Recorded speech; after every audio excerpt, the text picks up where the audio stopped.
ಜೋಳ ಖರೀದಿ ಕೇಂದ್ರದ ದಿನಾಂಕವನ್ನು 15 ದಿನಗಳವರೆಗೆ ವಿಸ್ತರಿಸಿ ಕೆಆರ್ಎಸ್ ಪಕ್ಷದ ಮನವಿ.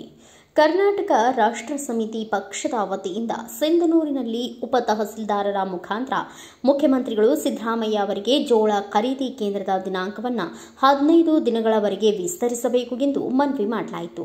ಇದೇ ಸಂದರ್ಭದಲ್ಲಿ ಮನವಿಯ ಉದ್ದೇಶಿಸಿ ಮಾತನಾಡಿದ ರಾಜ್ಯ ರೈತ ಘಟಕದ ಪ್ರಧಾನ ಕಾರ್ಯದರ್ಶಿ ನಿರುಪಾದಿಕೆ ಗೋಮರ್ಸಿ ಅವರು, ರಾಯಚೂರು ಜಿಲ್ಲೆಯಲ್ಲಿ ರೈತರು ಹೆಚ್ಚಿನ ಜೋಳವನ್ನು ಬೆಳೆದದ್ದು ವಿಶೇಷ ಎಂಬಂತೆ ಸಿಂಧನೂರು ತಾಲೂಕಿನಲ್ಲಿ ರೈತರು ಹೆಚ್ಚಿನ ಜೋಳವನ್ನು ಬೆಳೆದಿರುತ್ತಾರೆ. ಈಗಾಗಲೇ ಸುಮಾರು 5-6 ತಿಂಗಳಿಂದ ಮುಂಗಾರು ಮತ್ತು ಹಿಂಗಾರು ಜೋಳ ಖರೀದಿ ಪ್ರಕ್ರಿಯೆ ಜಿಲ್ಲೆ ಹಾಗೂ ತಾಲೂಕಿನಲ್ಲಿ ನಡೆಯುತ್ತಿದ್ದರೂ ಸಹ ಅಧಿಕಾರಿಗಳು ಹಾಗೂ ಕೇಂದ್ರಗಳ ಸಮಸ್ಯೆಗಳಿಂದಾಗಿ ಸರ್ಕಾರ ಸರಿಯಾದ ಸಮಯಕ್ಕೆ ಜೋಳ ಖರೀದಿ ಕೇಂದ್ರಗಳನ್ನು ಪ್ರಾರಂಭ ಮಾಡದ ಪರಿಣಾಮ ಮತ್ತು ಈ ವರ್ಷ ಸಿಂಧನೂರು ಭಾಗದಲ್ಲಿ ಹೆಚ್ಚಿನ ಪ್ರಮಾಣದ ಮಳೆಯಾಗಿರುವ ಕಾರಣ ರೈತರು ನೋಂದಣಿ ಮಾಡಿದ ಜೋಳ ಖರೀದಿ ಕೇಂದ್ರಕ್ಕೆ ಸರ್ಕಾರ ನಿಗದಿ ಮಾಡಿದ ದಿನಾಂಕ 30/6/2025 ಕೊನೆಯ ದಿನ ಇರುವ ಕಾರಣ ನೋಂದಣಿಯಾದ ಎಲ್ಲ ರೈತರು ಜೋಳದ ಕೇಂದ್ರಕ್ಕೆ ತೂಕ ಮಾಡಿ ಖರೀದಿ ಕೇಂದ್ರಕ್ಕೆ ನಾನಾ ಕಾರಣಗಳಿಂದಾಗಿ ಜೋಳ ಸಾಗಿಸುವಲ್ಲಿ ಸಾಧ್ಯವಾಗದ ಕಾರಣ ಸಿಂಧನೂರು ತಾಲೂಕಿನ ರೈತರ ಸ್ಥಿತಿ ಚಿಂತಾಜನಕವಾಗಿದೆ. ಸಾವಿರಾರು ಕ್ವಿಂಟಲ್ ಜೋಳಗಳು ರೈತರ ಬಳಿ ಉಳಿದಿದ್ದು ಸರ್ಕಾರದ ಖರೀದಿ ಸೌಲಭ್ಯಗಳಿಂದ ವಂಚಿತರಾಗುತ್ತಾರೆ. ಒಂದು ವೇಳೆ 30/6/2025 ಕೇಂದ್ರಗಳನ್ನು ಮುಚ್ಚಿದ್ದಲ್ಲಿ ಸಾವಿರಾರು ರೈತರು ಕಷ್ಟಪಟ್ಟು ಬೆಳೆದ ಜೋಳ ಮಧ್ಯವರ್ತಿಗಳಿಗೆ, ದಲ್ಲಾಳಿಗಳಿಗೆ, ಖಾಸಗಿಯವರಿಗೆ ಮಾರುವ ಪರಿಸ್ಥಿತಿ ಉಂಟಾಗಲಿದ್ದು ರೈತರು ಸಾಲದ ಕೂಪಕ್ಕೆ ಜಾರಲಿದ್ದಾರೆ. ಹಾಗಾಗಿ ಈ ಮೇಲಿನ ಎಲ್ಲ ಅಂಶಗಳನ್ನು ಸೂಕ್ತ ರೀತಿಯಲ್ಲಿ ಪರಿಗಣಿಸಿ ರೈತರ ಜೋಳ ಖರೀದಿಗೆ ಈಗಾಗಲೇ ನೀಡಿದ ಗಡುವಿನ ದಿನಾಂಕಕ್ಕಿಂತ ಇನ್ನೂ 15 ದಿನಗಳವರೆಗೆ ವಿಸ್ತರಣೆ ಮಾಡಬೇಕು ಎಂದು ಕರ್ನಾಟಕ ರಾಷ್ಟ್ರ ಸಮಿತಿ ಪಕ್ಷದ ವತಿಯಿಂದ ಆಗ್ರಹಿಸಿದ್ದಾರೆ. ಒಂದು ವೇಳೆ 30/6/2025 ಜೋಳ ಖರೀದಿ ಕೇಂದ್ರವನ್ನು ಮುಚ್ಚಿದ್ದಲ್ಲಿ ಸಾವಿರಾರು ರೈತರು ಕಷ್ಟಪಟ್ಟು ಬೆಳೆದ ಜೋಳವನ್ನ ಮಧ್ಯವರ್ತಿಗಳಿಗೆ, ದಲ್ಲಾಳಿಗಳಿಗೆ, ಖಾಸಗಿಯಾಗಿ ಮಾರಿ ತೀರಾ ದುಸ್ಥಿತಿಗೆ ಜಾರಲಿದ್ದಾರೆ.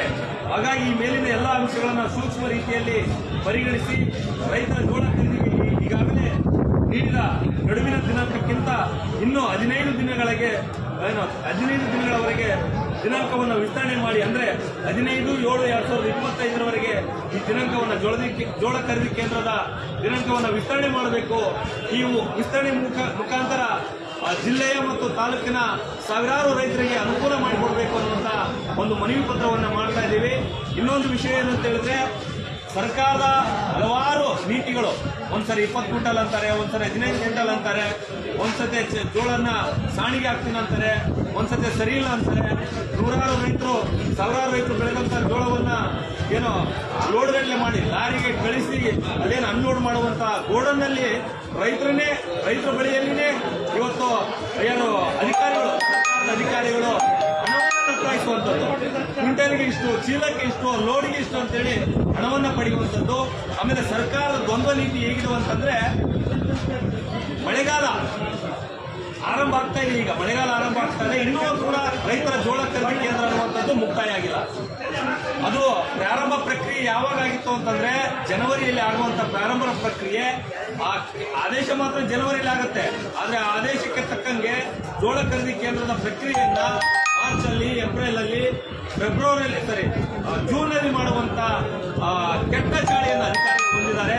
ಆದೇಶ ಆದ ತಕ್ಷಣವೇ ಜೋಳ ಖರೀದಿ ಕೇಂದ್ರದ ಪ್ರಕ್ರಿಯೆಯನ್ನ ಶುರು ಮಾಡಿದಾಗ ರೈತರಿಗೆ ಯಾವುದೇ ಮೋಸ ಅನ್ನುವಂಥದ್ದು, ಯಾವುದೇ ಅನ್ಯಾಯ ಅನ್ನುವಂಥದ್ದು, ರೈತರು ಕಷ್ಟಪಟ್ಟು ಬೆಳೆದ ಜೋಳ ಅನ್ನುವಂಥದ್ದು ಉಳಿದುಕೊಳ್ಳೋದಿಲ್ಲ. ಮತ್ತೆ ಅದು ಏನದು ಹಾಳಾಗುವಂಥದ್ದು, ನುಸಿ ಹತ್ತುವಂಥದ್ದು, ಜೀಡಿ ಹತ್ತುವಂಥದ್ದು, ಮಳೆಗೆ ಒಳಗೋಗುವಂಥದ್ದು ಕೂಡ ನಿಲ್ಲುತ್ತೆ ಅನ್ನುವಂಥದ್ದು ಈ ಮೂಲಕ ನಾವು ಮನವಿ ಮಾಡ್ತಾ ಇದ್ದೀವಿ. ಈಗ ಮಾನ್ಯ ನಮ್ಮ ಶರಣಪ್ಪ ಬೇರಿಗೆ ಅವರು ಕೂಡ ಜೋಳ ಖರೀದಿ ಕೇಂದ್ರ ಕೇವಲ ಜೋಳ ಅಂತ ಅಲ್ಲ, ಸಿಂಧನೂರು ತಾಲೂಕಿನಲ್ಲಿ ವಿಶೇಷವಾಗಿ ತೊಗರಿ ಬೆಳೀತಾರೆ, ಭತ್ತ ಬೆಳೀತಾರೆ, ಜೋಳ ಬೆಳೀತಾರೆ, ಹೀಗೆ ಬೇರೆ ಬೇರೆ ಆಹಾರ ಪದಾರ್ಥಗಳನ್ನು ಬೆಳೆದರೂ ಕೂಡ ಸರ್ಕಾರ ಅದೇನಂತಾರಲ್ಲ, ದೇವರು ಕೊಟ್ಟು ಪೂಜಾರಿ ಕೊಡಲಿಲ್ಲ ಅನ್ನುವಂತೆ ಸರ್ಕಾರ ಏನೋ ಆದೇಶ ಮಾಡಿಬಿಡುತ್ತೆ. ಆ ಆದೇಶಕ್ಕೆ ತಕ್ಕಂಗೆ ಯಾವ ಅಧಿಕಾರಿಗಳು ಕೂಡ ಸರಿಯಾದಂತ ನಿಯಮಗಳನ್ನು ಪಾಲನೆ ಮಾಡದೇ ಇರುವಂತದ್ದು, ರೈತರಿಗೆ ಕಿರುಕುಳ ಕೊಡುವಂಥದ್ದು, ರೈತರಿಗೆ ಮೇಲೆ ದಬ್ಬಾಳಿಕೆ ಮಾಡುವಂಥದ್ದು ಕೂಡ ಆಗ್ತಾ ಇದೆ. ಎಲ್ಲ ವಿಚಾರಗಳನ್ನ ನಾವು ಮನಗಂಡು ಎಲ್ಲ ಅಂಶಗಳನ್ನ ಬರೆದು ಮುಖ್ಯಮಂತ್ರಿಗಳಿಗೆ, ಸಿದ್ದರಾಮಯ್ಯ ಮಾನ್ಯ ಮುಖ್ಯಮಂತ್ರಿಗಳು, ಕರ್ನಾಟಕ ಸರ್ಕಾರ ಇವರಿಗೆ ಮನವಿಯನ್ನು ಮಾಡ್ತಾ ಇದ್ದೀವಿ. ಇನ್ನೂ ಹೆಚ್ಚಿನ ವಿಚಾರಗಳನ್ನ ನಮ್ಮ ಶರಣಪ್ಪ ಅವರು ಒಂದೆರಡು ಅನಿಸಿಕೆಗಳನ್ನು ವ್ಯಕ್ತಪಡಿಸಬೇಕು ವಿನಂತಿ ಮಾಡ್ತಾ ಇದ್ದೀವಿ.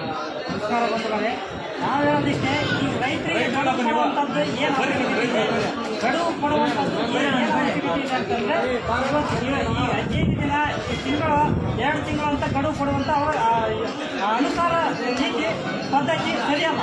ಯಾಕಂತಂದ್ರೆ ರೈತರು ಬೆಳೆದಂತ ಬೆಳೆಗಳನ್ನ ಈಗಾಗಲೇ 5-6 ತಿಂಗಳು ಹಿಂದ್ಗಡೆನೆ ಖರೀದಿ ಮಾಡಬೇಕಾಗಿತ್ತು.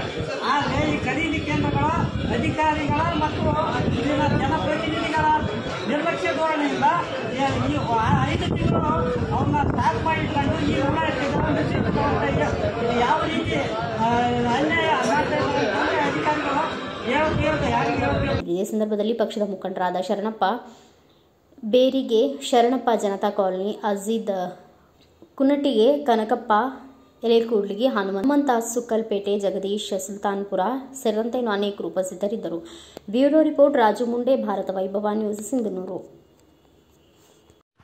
Thanks for watching. Read, discuss and debate with editor Dr. Yan Prashant Rao. Wanted reporters in print, digital and visual media for Bharat Vaibhav Daily Newspaper, BV News 5 Channel and BV Fast Web News from all the talukas of Karnataka, Goa and Maharashtra. If interested, send your resume to 9019229369.